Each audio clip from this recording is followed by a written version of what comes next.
Álvaro Siza, reconocido arquitecto europeo, aunque escultor de corazón, nació en Matosinhos, Portugal, el 25 de julio de 1933, como Álvaro Siza Vieira. Siempre quiso ser escultor. Sin embargo, estudió arquitectura en la vieja Facultad de Bellas Artes de la Universidad de Oporto. Comenzó pronto a construir y no hay obra de él que no tenga vistas del Coliseo Romano. Este supuso una gran inspiración para su obra y una definitiva influencia. Su arquitectura es moderna, pero respeta siempre los principios del edificio. Además, muestra gran sensibilidad con el entorno y suele construir en relación al lugar donde la obra se va a ubicar. Las casas fueron y son algunas de sus debilidades, y la importancia no solo al exterior, sino a aquello que ocurre dentro de ellas. Sus obras se caracterizan por el juego de formas y elementos que juegan con la luz, al igual que el carácter artístico en ellos. El uso de materiales como el concreto y su alta expresividad también lo describen bastante bien.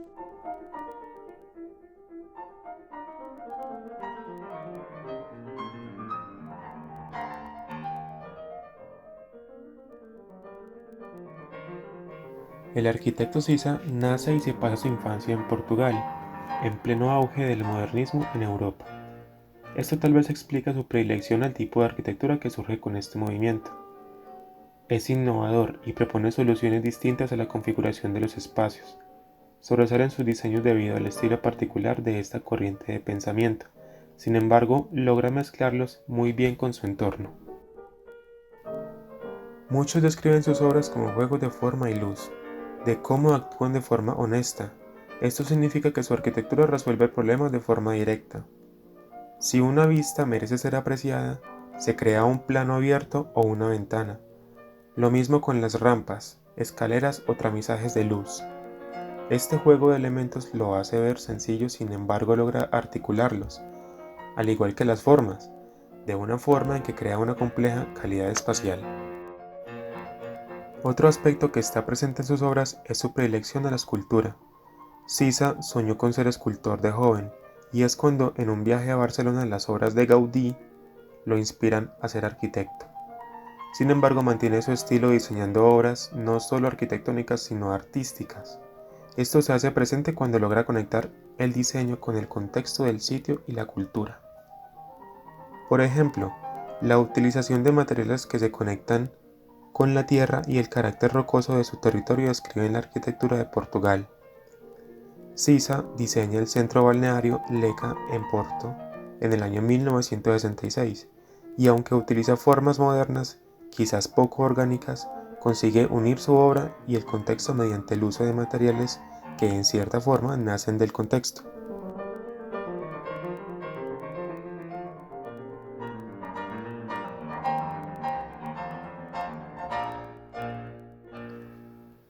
Álvaro Siza estudió en la Facultad de Arquitectura en la Universidad de Porto y finaliza su carrera en 1954, mismo año en que abre su oficina de arquitectura. Sin embargo, ya había realizado antes de su graduación un proyecto habitacional en Matosinhos. Fue también profesor en esta universidad desde el año 1966 hasta el año 1969 y posteriormente, desde en la década de los 70, ya había sido profesor invitado en las universidades de Harvard, de Pensilvania, en la Universidad de los Andes en Bogotá y en la Escuela Politécnica Federal de Lausanne en Suiza. Muchos años después, en el 2014, decide donar gran parte de sus archivos al Centro Canadiense para la Arquitectura y así enriquecer los estudios en estos campos. Esto, al igual que su dedicación como profesor, demuestran su compromiso al progreso y avance de esta disciplina.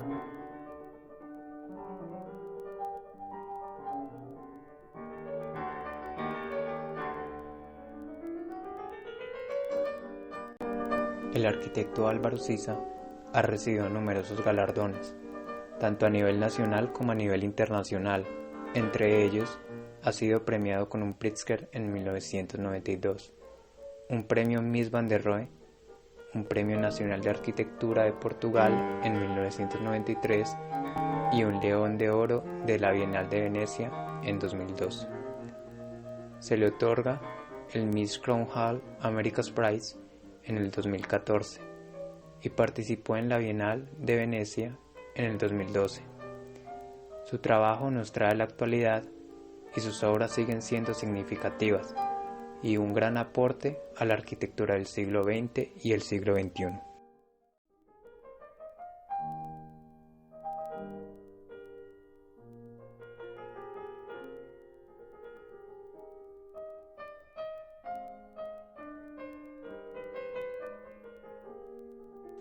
Sisa diseña de una forma introspectiva, es inmersiva, crea una sensación espacial envolvente. Es por esto que se le describe como arcaico a pesar de sus formas contemporáneas. Se asemejan en espíritu a los primeros intentos del hombre en crear y transformar un espacio o refugio. Son también diseños muy expresivos, en muchos casos muestran el trabajo del constructor, por ejemplo en el concreto. Esa sensación introspectiva crea en cierta forma suspenso, en la que se revela la totalidad de su obra al adentrarse por completo.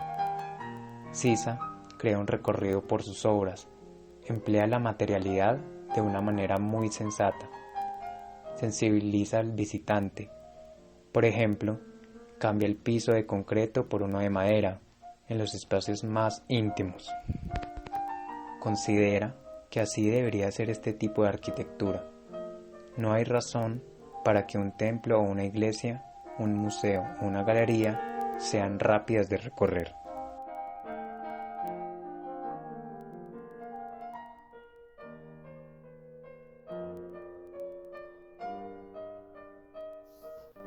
Su forma de proponer soluciones arquitectónicas no es lineal ni definitiva.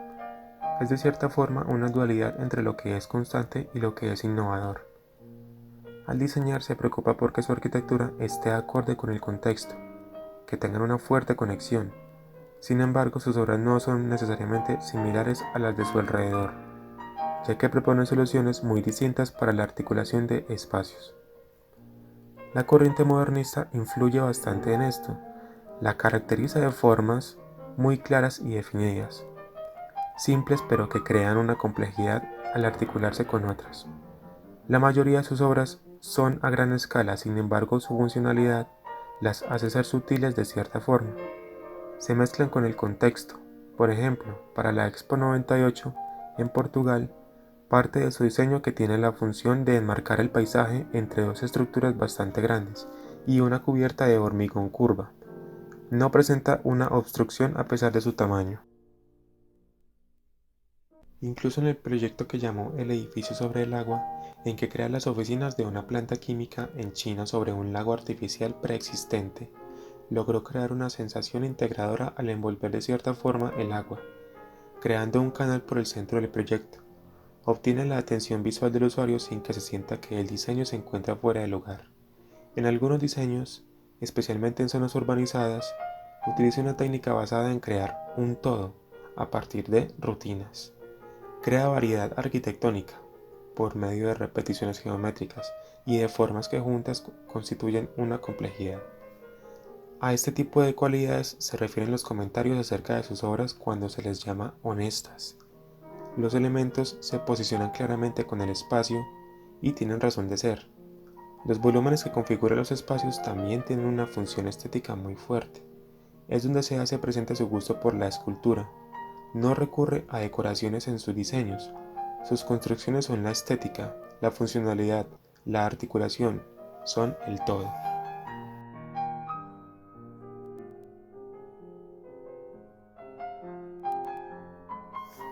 Quizás una de sus obras más importantes y relevantes a lo largo de su carrera, las cuales han sido señaladas por diferentes entidades por su calidad, belleza compositiva, por su funcionalidad y por la interacción que tienen estas con el entorno, han sido la Casa de Té de Boa-Nova. Terminada en 1963, fue uno de los primeros trabajos realizados por el ganador del premio Pritzker en 1992. Construida sobre las rocas que cuelgan del mar en Leca de Palmeira, la Casa de Té está muy cerca de otro proyecto emblemático del mismo arquitecto, las piscinas de Leca, ambas clasificadas como metas nacionales en Portugal.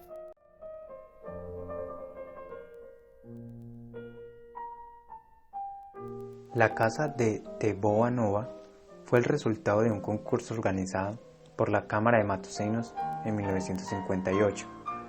El arquitecto Fernando Taura ganó el concurso y luego entregó el proyecto a su joven colaborador, Álvaro Siza, quien tenía solo 25 años en ese momento.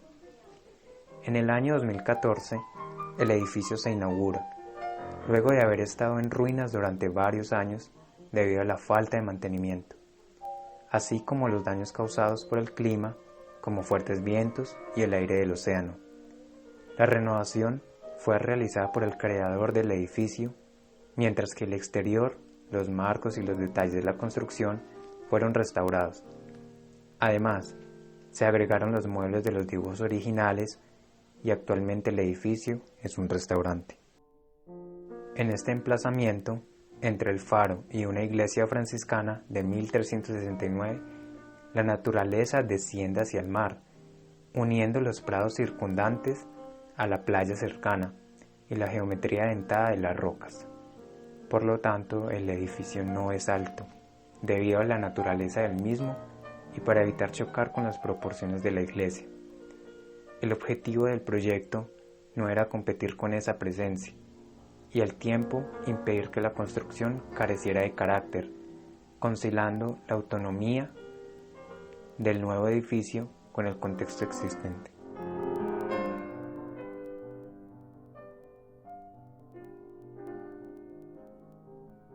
El acceso a la casa está protegido por la misma cubierta que abraza el edificio de hormigón, manteniéndolo fresco en verano y protegido de las olas y las tormentas en invierno. En el interior, los espacios distribuidos en varios niveles tienen dos alas claves: el comedor orientado al oeste y el salón de la zona sur. Los dos espacios principales, cuyas plantas forman una mariposa, se abren suavemente al mar, siguiendo con sus paredes exteriores la topografía natural del lugar.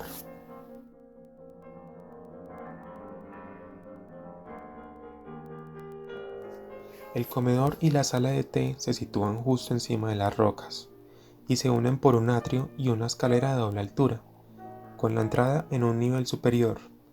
La cocina, el almacén y las áreas de los empleados están medio hundidos en la parte trasera del edificio, marcados solo por una estrecha ventana y una chimenea de mástil revestida de azulejos de colores.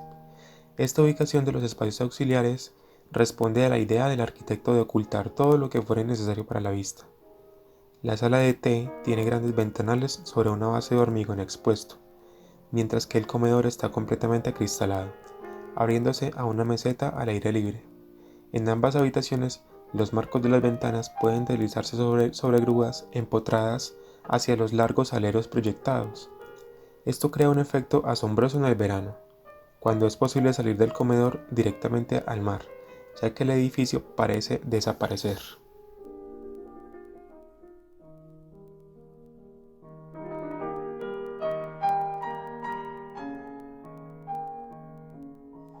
Sobre los cimientos, que crean una base de hormigón, se levantan los muros también de hormigón expuesto, que se convierten en fachada exterior y sirven de apoyo al techo en voladizo remarcado con una gruesa madera en la banda superior.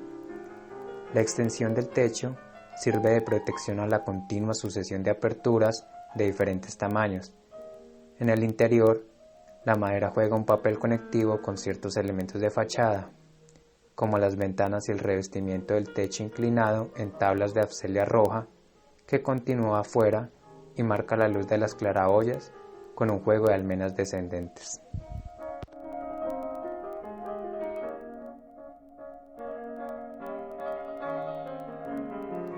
Como en muchas de sus obras tempranas, Siza juega con diversos materiales para la construcción de la casa de té: paredes de mampostería recubiertas con yeso blanco, pilares de hormigón expuesto en la fachada orientada hacia el oeste y un abundante uso de la madera africana en el revestimiento de las paredes, techos, marcos y muebles. El mismo material, en un juego elaborado de enclavamientos y conexiones, se utiliza para los pisos, la escalera y los paneles de media altura, las sillas tapizadas de cuero y los carros de servicio hechos también con madera roja fueron realizados a partir del diseño y materiales originales de Cisa Vieira.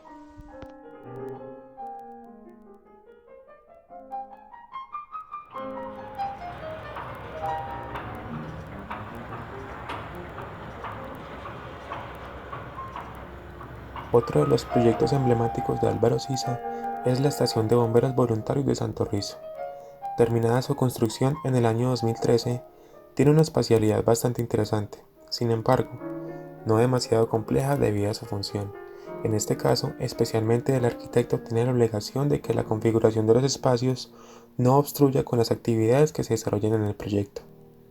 En este caso, actividades de emergencia. El edificio cuenta con un área total de 1.173 metros cuadrados y alberga las funciones de apoyo a los bomberos. El edificio se organiza en 3 plantas a partir del lobby que cumple la función de acceso. Se desarrolla exclusivamente en el nivel de planta baja, en la continuidad del sector A, con su propio acceso desde la esquina de las calles B y C, albergando las tareas del sector asociativo, y contando con un área bruta total de 145 metros cuadrados. Allí se encuentra el lobby común al sector A, recepción y secretaría, salas de reuniones y total de accesibilidad sanitaria.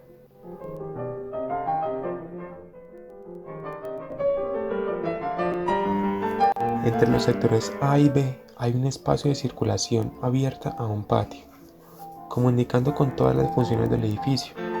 En el espacio de terreno restante entre el edificio y la EN 104 se encuentra la parada de operaciones de 914 metros cuadrados, con acceso desde la calle C y directamente desde el estacionamiento.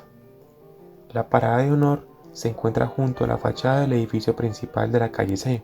En cuanto al proyecto de paisajismo y arreglos exteriores, la propuesta prevé la creación de zonas pavimentadas verdes que servirán como marco y espacio de apoyo. La obra tiene materialidades muy neutras en todo el diseño. Por ejemplo, en su interior, el mobiliario es de madera clara y los espacios tienen colores claros y neutros. Se obtiene un efecto interesante al comparar esos estilos con el ladrillo.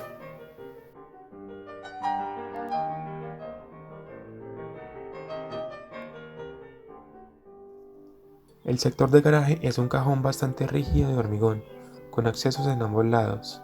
Al estar abierto crea una fluidez muy fuerte entre ambas calles, entre las que se sitúa el proyecto. La cubierta es una estructura de vigas ortogonales que le da cierta calidad estética al espacio. La iluminación del espacio, que se centra en los espacios entre las vigas, le da profundidad y un efecto de belleza inusual a ese sector del diseño.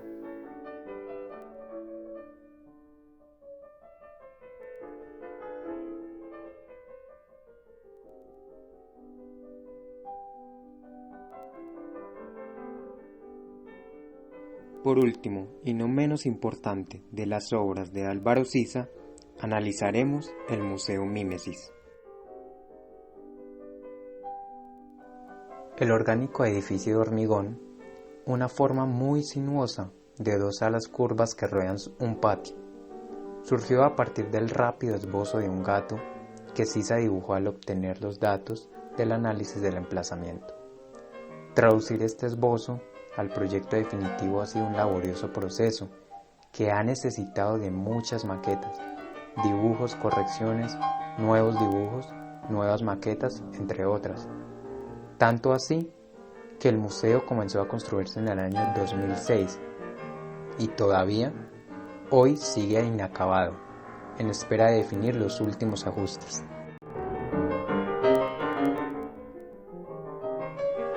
El exterior es un gran volumen fluido de color gris, definido por altos muros de hormigón, con pocas ventanas y rodeado de cerezos. En el interior, paredes y techos encalados conviven con suelos de mármol y parquet de madera de roble. Las galerías de exposición temporal, la recepción y la cafetería-restaurante se hallan en la planta baja, sobre la que se encuentra un altillo que alberga la zona de oficinas. El principal espacio expositivo se encuentra en la primera planta, dedicada completamente a galerías para las exhibiciones.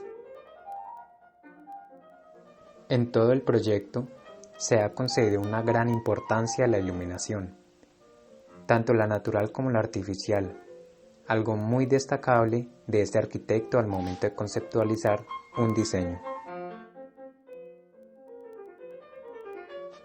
El Museo Mímesis posee un diseño muy claro y unificado. Parece ser un solo gesto que recorre todo el diseño. Es curvo, especialmente en la zona que parece rodear o envolver un jardín. Se apropia de este espacio exterior y lo hace parte del diseño. Incluso dentro se siente esta conexión gracias a las ventanas que recorren parte de la curva. Sisa diseña planos que parecen descender de la cubierta, y es entre ambos que coloca la mayor parte de estas iluminaciones artificiales. Son sutil, sin embargo aportan profundidad y un interesante juego de claros y oscuros. La materialidad empleada en el exterior es de hormigón en su totalidad. Es muy expresiva y alcanza un alto grado de contraste entre el paisaje a su alrededor. Por ejemplo, los jardines que rodean la edificación parecen una especie de figura monolítica que emergen del sitio. La obra es una sola masa rígida y de gran escala. La unión se fortalece gracias al material elegido que recorre el proyecto. En el interior, los colores que emplea son muy neutros. Los muros son blancos y el suelo se alterna entre un material de cerámica clara y madera. Una vez más, se hace evidente la especie de recorrido que articula el arquitecto. Al adentrarse en el museo, es que descubrimos la totalidad en su estilo y el sentido de introversión que se crea mediante los planos que recorren la obra.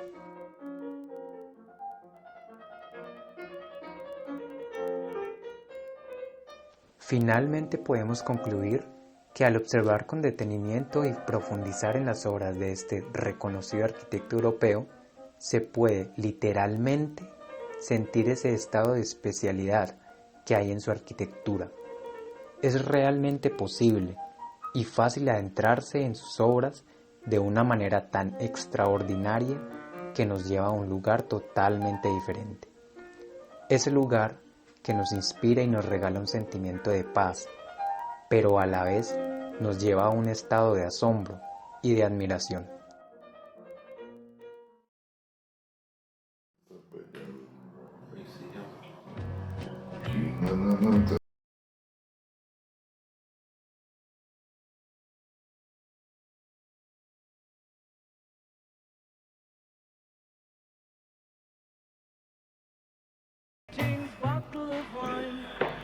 And I